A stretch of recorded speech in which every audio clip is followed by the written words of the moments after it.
Pixel Sift is proudly supported by you. We couldn't do what we do each week without your help. And if you'd like to show your support for Pixel Sift, you can do so right now by heading to our merch store at pixelsift.com.au/store and picking up some t-shirts, tote bags, or even some severely yellow Pixel Sift socks. Head to pixelsift.com/store and enter the promo code SIFTERS, that's SIFTERS, to get 25% off your order. That's pixelsift.com.au/store and the promo code SIFTERS.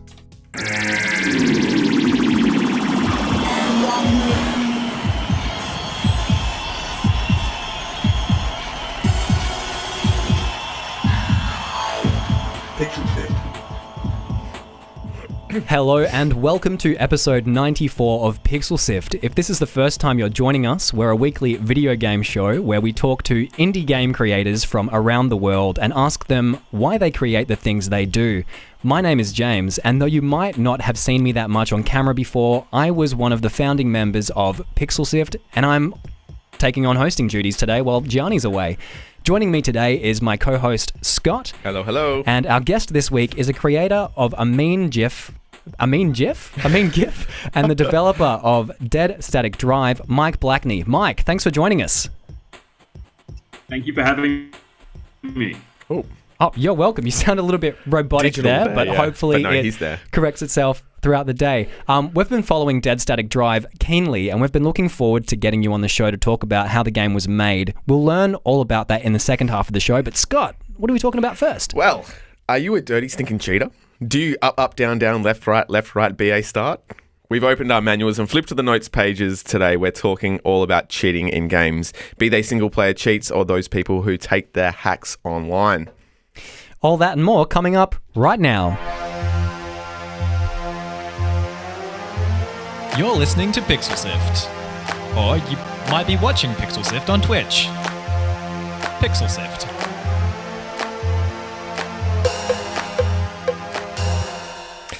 So, we were inspired this week by a video by YouTube channel Wrestling with Gaming that breaks down the history of the Game Shark and the game Genie tools that, until the PlayStation 2 era, allowed you to adjust values for lives, damage, and almost anything within a game.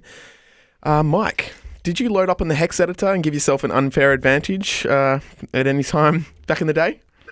Oh, are you kidding me? Oh my god! I because I'm really old. I don't know if you realize, but I'm nearly 40. I'll be 40 next year, and I grew up on Sega Master System, which was like good times. Back in the 80s was the console to have. I don't think that internationally it did that well, but it did really well in Australia. Yeah, I loved the Master System, and I would read Sega Pro, Mean Machines, every magazine that I could every single week, just so that I could find every cheat that I could for every game that I rented. Wow, that's essentially, I'm from a different age demographic, so I am sorry if that does make you feel old, Mike, and even Scott. But I had very similar things growing up as well. I remember buying the official Xbox magazine, or at least buying the CDs or discs from them, from the store that they were from. Newsagents, they call them now. I remember that, the PlayStation magazine, you'd get a demo disc with exactly. a bunch of games on. And it has game saves and stuff on there as well, where you could load up, specific parts of games that'll unlock pretty much almost anything that you were already playing at the time. See, wow. Mike, I'm also old. Not quite as old as you, but probably in between James and yourself. So my first gaming console was the NES, and I find it funny actually looking back because I wasn't really aware of all these. Even going back to the 80s, I think the first one was in 85. Was the Snapshot 64. And then I think that turned into that went on to the Daytel's Action Replay, which was for the Commodore 64. And then Gaming Genie was in 1990. I think that went to Gaming Wizard, which is 93. And then the Game Shark, which was like mid-90s. It was funny because, like I said, advertising wasn't strong there. There was no internet. I wasn't aware of most of these things until quite late, which is a real shame. Yeah, I mean, they had a huge advantage. I remember going into my local Game Traders, and back when Game Traders existed in Australia, and they had still Action Replay still. They had some for the 360. They were heavy on the PS2 and the PS3 and Xbox as well. I don't know if they went to... Well, actually, you would know more than I would. As far as I'm aware, the Game Shark and its styling stopped with the PlayStation 2, but there are still things available. Well, there were. I don't think they make them for Xbox One or anything anymore because I think there is this stigma coming in now where cheating is bad. Well, not so much for single-player games, but especially in multiplayer games, which we're going to touch on. Interestingly enough, after the 90s, Mad Catz, who's a brand, one of the first brands of all that I'm actually familiar with, they purchased Game Shark in 2003, bankrupted in 2017, but have just relaunched again, January 2018. So maybe they've got something in store for the new... This is Mad Catz? This is Mad Catz. Well, but they own Game Shark, so... Right, exactly. Maybe. But they do make other peripherals as well. Like I remember having a Mad Catz Game Boy controller. I still have a Mad Catz Super NES controller, and it's the black one, and it's the one that you don't want to grab because it's like not quite the right feel of the original. And that's the same of all off-brand peripheral devices, really, isn't it? Yeah, exactly. Yeah. Mike, do you remember any specific game you cheated on and how you cheated? Or, well, not cheated. Maybe it was just to give yourself a little bit of an advantage. But do you remember any specific things? Yeah, really. Oh my god. Heaps. The one that I remember the most was Thunder Force 4, which was it was a side scroller that looked a little bit like R-Type, if you remember that. And it was so difficult, I could barely get through one level of the game. But it had a cheat where you could get 99 lives. All you had to do is you had to go into the options and you just said, I want to have 0 lives. And so few people had ever done that like it was like a word of mouth thing in the schoolyard. You'd tell your friends, no, select that you have 0 extra lives and it'll give you 99 lives. And that was just barely enough for me to finish the game. Well, that's what I was kind of getting at with the lack of me knowing about any of this during my upbringing is because, you didn't know. I mean, it was word of mouth or you saw it in the back of a magazine or whatever. There wasn't a lot of strong advertising on TV for this sort of thing. Or when I was allowed to watch TV anyway.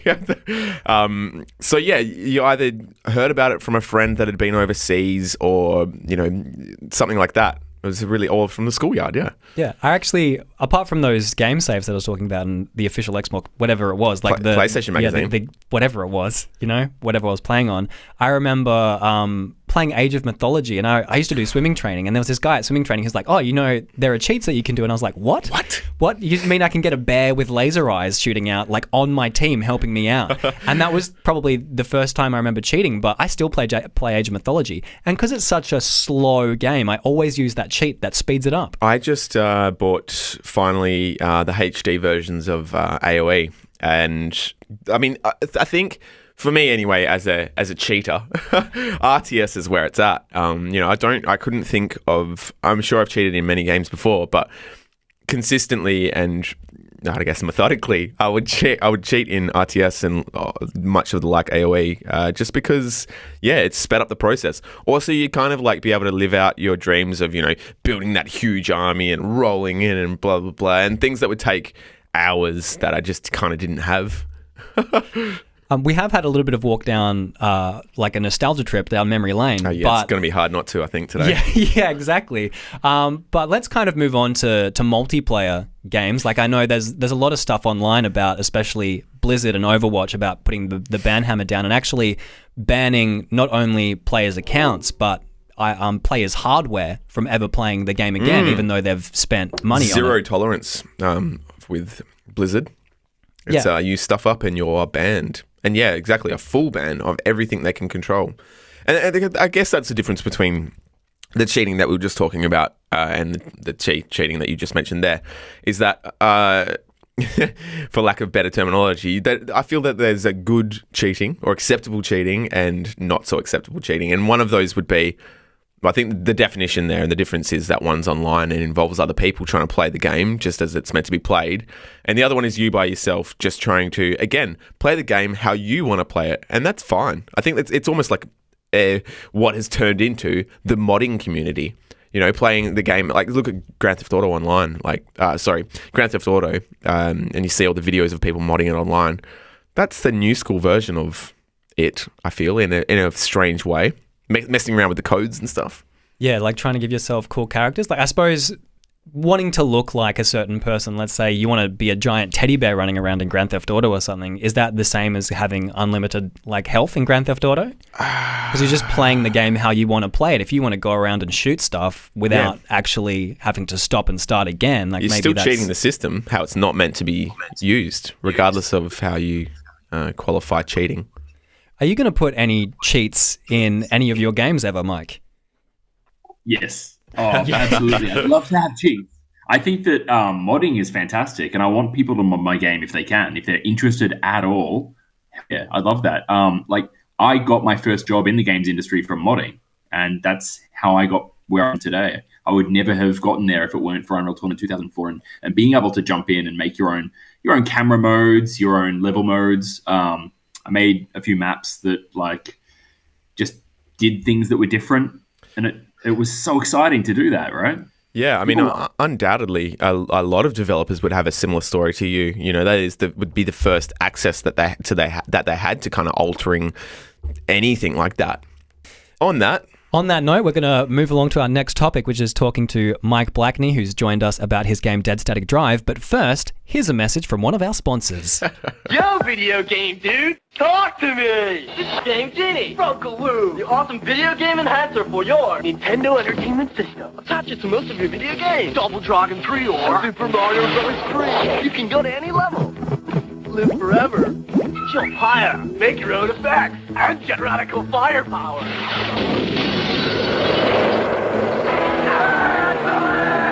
Go to any level, jump higher, stay bigger, live forever. Game Genie, the radical video game enhancer. So obviously that was not one of our sponsors. that was a wicked video from Game Genie back in the day that we forgot to swipe in there. That was like a early 90s VHS quality advertisement for Game Genie that was by two pseudo Bill and Ted characters. Pixel Sieve! It's not Pixel Sieve, it's Pixel Sift. Pixel Sieve! Mike Blackney is the creator of Dead Static Drive. We've absolutely loved the look of it, of course, seeing it at PAX for the past 2 years. For our listeners who maybe aren't quite familiar with your game, Mike, how would you describe it to them? Oh, okay. I describe it as Grand Theft Cthulhu. That's my 3-word pitch. But if anyone's interested after that and they want to hear more, usually I say it's a psychological, psychic horror road trip adventure game. Yeah, it definitely does. That's pretty accurate, yeah. It gives off that vibe from playing. I mean, the art style itself is quite gothic. Where do you draw your inspiration from in designing a world to look and feel like this, psychological Midwestern thriller kind of thing? Oh, everywhere, basically. Anything that I find appealing in the world, full stop. But where I started from was I loved poster art. So almost everywhere at the moment you can see there's like a design style that's becoming in vogue at the moment, or it was a few years ago when I started the game. And that's just flat colors, simple Illustrator, like Adobe Illustrator artwork, and maybe a couple of gradients, but more often than not just flat colors. And when I saw a lot of posters like that, I just thought, you know what? It's beautiful and artistic, and a lot of designers, a lot of like graphic designers really get into this. I love it. I think it's beautiful. And because I've got kind of skills as a technical artist, I think I can do it. And I think it'd look different from other people's games. So I was just doing it for a laugh. I was playing with Unreal because Unreal was new, and I was playing with some game ideas. And so I just tried editing the shaders, making it look like that. And I thought it worked. So I turned it into a game. Now, mentioning Unreal there, you had some kind of cahoots with them going back a few years now, and I'm not 100% sure on the details, but I'm sure you know what I'm alluding to. Do you want to explain that a little bit? Yeah. What happened is I was working in Unreal. Unreal 4, UE4, had just recently been released, and it was fairly new on the scene, and everyone else was using Unity. But Epic decided they were going to give out opportunities to show your game at GDC. And I go to GDC every year, and I love going there. It's a great place to meet my friends and to just kind of hang out with other game developers. So I said, hey, listen, Epic, I'd love to show my game. I've only been working on it for a little while, but I think it could be something really good. And they looked at it and they were like, yeah, look, it's like, we've got some really good games we want to show, so you're not quite ready yet. But there's this thing we're doing where we give out money. Here's some cash to work on your game. Just here's a grant to just go towards your game. And I found out about that when I was at GDC. I was in the middle of a talk, and suddenly at the time I had like 300 followers on Twitter. No one really knew who I was. And I was sitting in a talk, and suddenly I opened up Twitter, and I had like 200 mentions or something, and it was absolutely absurd at the time. I just thought, what, is my phone broken? And my phone wouldn't work anymore because it was an iPhone 4 and it busted. Basically, there were too many mentions on Twitter for it to function. So, it was amazing. And then I walked from the talk that I was in over to the Epic booth and was just like, hi, apparently I just got money or something. I don't know. And then I met Tim Sweeney, and they brought me up to the special like all access booth and said, just hang out with us. You're one of us now. You're VIP now. Yeah, you're a VIP now. It was the most surreal experience I've had in my life. It felt suddenly like I'd been acknowledged after swimming kind of alone in the dark for a long time. So it was really weird. Now, speaking of GDC, you took the game there this year to show. Yeah, I did. How was that received? It was so well received. Thankfully, I've been kind of taken under the wing of Double Fine because they do a Day of the Devs event every GDC, but also they do it regularly in California. Just a small indie fest where they get to show off a bunch of games that they think are interesting, that have kind of a certain look to them, a certain vibe to them that they think works for the Day of the Devs curation that they're trying to put together. And thankfully, Greg Rice, the business developer there at Double Fine, he's loved the game and he's been really supportive of it. And everyone at Double Fine seemed really supportive of what I'm doing. So they invited me last year to go to show the game off at Day of the Devs, and I couldn't make it. Unfortunately, I had to visit my grandma, and she's 97, so I don't have that many opportunities to see her.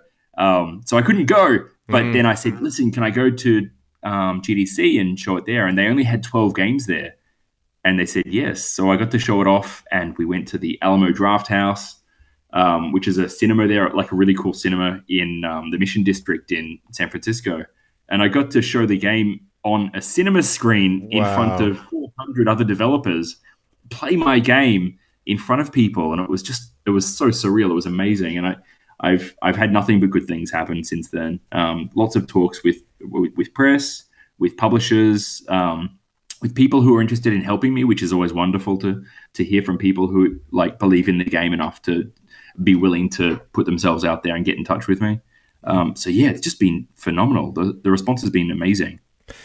Now, when we first met you, which was a couple of years ago now, you're a games lecturer at SAE Quantum, I believe. So you left that alone to commit to development full time. How does and did that feel comparing to when you first made the decision to go out on your own to now? It felt really amazing. When I was working at SAE, I love that job, by the way. No doubt, yeah. At a university, teaching is just so incredible because in a high school, everyone has to be there. And so everyone turns up, and some people just don't feel committed. They don't really know what they want to do. But when you get to university, people have kind of forked out a little bit and have decided, I want to be this. And now they haven't always decided it for the right reason, right? Sometimes they decide they want to be in games because they love playing games, or because their friends love games, or because they kind of haven't decided anything else and they've heard that you can make money in games, right? So not everyone there. I'd say probably about half of people who study games want it really badly. Yeah, cool. And that's a bit of a problem too, because it's something like $60,000 to do a university degree at some of the private education institutions at the moment. So, like, it's a really bad decision if you don't want to do it. But it's so rewarding. I've loved it so much, and it was really heartbreaking to decide I need to leave that and I need to devote myself to my game. But since then, the game's come so far. I've had so much fun kind of progressing it in the last 9 months since I quit. So, yeah, I wouldn't undo that for a second. Yeah, that's amazing. I'm glad it sounds like you're getting just as much enjoyment out of it as people are in their reception of it, us especially, because we love it.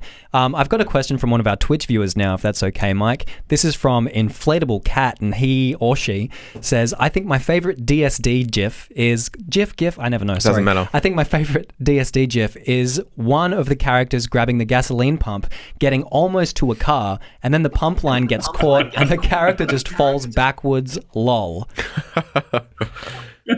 Oh, that's not really a fan question, sorry. But what inspired you to do things like that? Clever little things, yeah. I like the absurd, and I think that a lot of horror needs the absurd. A lot of horror needs ridiculous things to happen. And now that's actually my most successful tweet ever. I think it's twice as successful as anything else that I've shared, which I didn't expect at the time. I thought, this is just a throwaway. This is a piece of rubbish. But people really latched onto it. They thought, this is really fun. But I want the game to be filled with surprises. And that was one of the things that I wanted to put in, because I want to make sure that everything about the game really sells this idea that you're on a road trip and you're doing things that people do in real life on a road trip. So you're filling your car up, you're throwing your luggage into your trunk of your car. You really have to manage all of the different dimensions of traveling on the road. And I just thought, this is hilarious. This would be fantastic if you're being surrounded by some sort of undead creature, right? And you're trying to fill your car up and you've got to get out of there. How wonderful would it be if you parked a little bit too far away from the pump? It's the type of stuff that you would see in a modern day horror film, which I think is really refreshing. Not even modern day. I get a massive Beetlejuice sand monster thing feels from those, or even Dune. I don't know. It's lots of things coming together in my mind, but it's good. It feels familiar yet. Yeah, you know what you said. You said you feel surreal about a lot of the things that you've been through introducing the game to people, and I think that's it. That is a feeling of the game in itself. It's a very horroristic, surreal feeling that you're in this kind of apocalyptic, dangerous world. But yeah, it's really enjoyable. I loved it. So, is this your first jump into solo game development?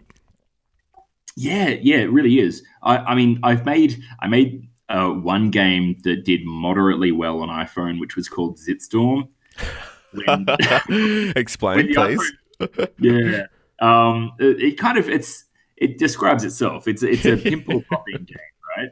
And you can't get it anymore because they updated iOS and the resolution's changed, and so it's been taken down from the store. No. But at the time, it was a pimple popping game where you get combos, and your goal is to create a zit storm, which is when lightning would shoot between every zit that you squeeze, and you would get higher and higher points. And people thought it was fine. I sold it, and I made a decent amount of money off it. That's my first solo game, and from there I started work on.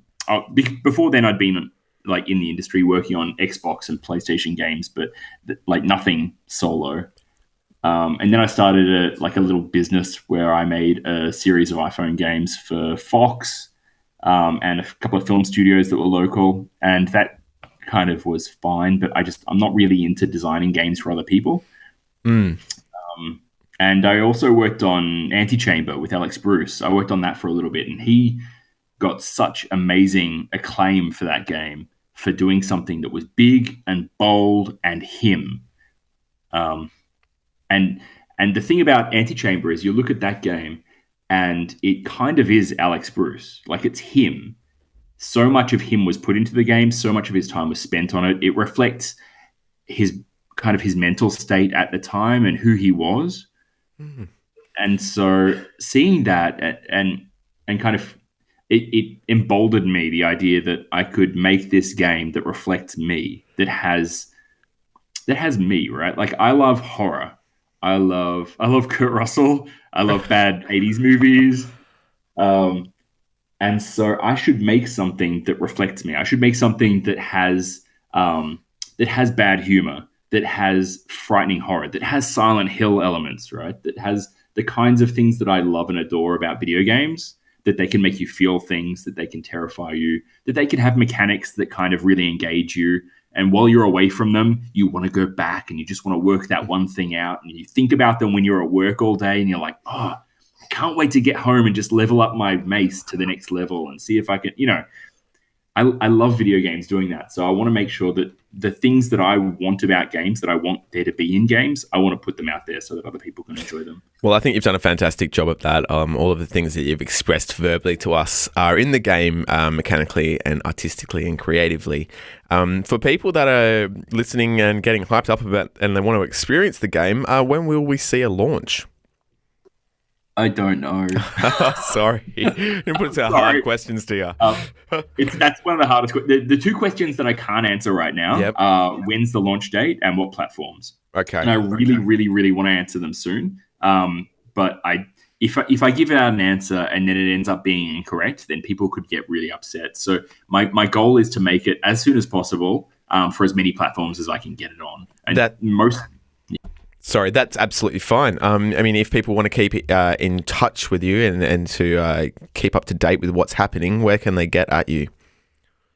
All right. Well, what you can do is you can jump onto Twitter and follow me. I'm Kurt Russell Fan Club, Kurt RUSL Fan Club, and Dead Static Drive is the game. But also, if you go to deadstaticdrive.com, that'll take you to a mailing list that you can sign up for. So if you're not into Twitter, that's the best way of keeping in touch. Excellent. That sounds absolutely amazing. I know I'll be hitting you up on Twitter. We did have a little blurb up on screen so people can see that much more easily as well. And we'll, of course, pop up all the things after the show. Yeah. Mike, thank you very much for joining us today. We really appreciate you coming in, phoning up the studio and just hanging out, essentially. Been a pleasure. Thank you so much. And thank you, listeners, for joining us for another episode of Pixel Sift. Pixel Sift is produced by Scott Quigg, Mitch Lowe, Fiona Bartholomew, and our executive producer is Gianni Di Giovanni. As always, we'll be sticking links in the show notes of this episode and on our website to www.pixelsift.com.au. Yes, you can support Pixel Sift by visiting pixelsift.com.au/store and pick yourself up a sweet Pixel Sift t-shirt, tote bag, and more. If you enter the promo code SIFTERS, that's SIFTERS, you'll get 25% off your order. That's pixelsift.com.au/store and promo code SIFTERS. You can find us on social media where you can get alerts when we go live. We love your questions, and you've got the chance to ask developers we speak to questions each week when we're live. Yeah. We're on facebook.com/pixelsift, twitter.com/pixelsift, twitch.tv/pixelsift, and youtube.com/pixelsiftau. That's and it. Scott, if people want to listen to other episodes, where can they go? Is it another pixelsift.com by any chance? Yeah, you can go to our website to stream episodes, subscribe as a podcast, either on iTunes Podcasts or using the RSS link on our page. We're live every Thursday. Next week at this time, join us for Pixel Sift Plays as we play some of the indie games we feature on the podcast and more. Our next episode is on the 26th of April. And while you're on iTunes, if you can give us a like and a star rating, it'll be much appreciated and it'll help other people find our show. Or even better, load up an episode of Pixel Sift on your friend's phone if you think they'd like it. Mike, thank you again for joining us. I've been James. This has been Scott. Thank you very much. Peace out.